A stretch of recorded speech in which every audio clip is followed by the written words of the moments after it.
नमस्कार प्रिय दर्शक बंधु मैंने आज रही एक दुखर खबर आम शताब्दी मंडल डिकन मनोज रावल स्त्री देहांत घटी मृत्युवरण घटी तो प्रभु को कोल प्रभु आपण नहीं देह भल नाला से स्थित आज से मृत्युवरण कर तेणु उक्त परिवार प्रार्थना करूँ विशेष करके रावल प्रार्थना करूँ जेपरी प्रभु धैर्य सामना देवे पुणी जहाँ शुणा पार्छु काली सकाଳେ कबर हम वर्तमान सन्ध्या हवा सकाशु ता स्थगित कर अनेक आत्मीय मैंने आसी पहुँचार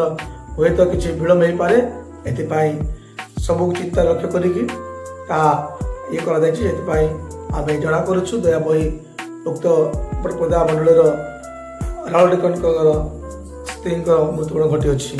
ए संपर्क संक्षिप्त वीडियो माध्यम प्रकाश करुच्ची दया करी से मंडली से परिवार प्रार्थना करूँ।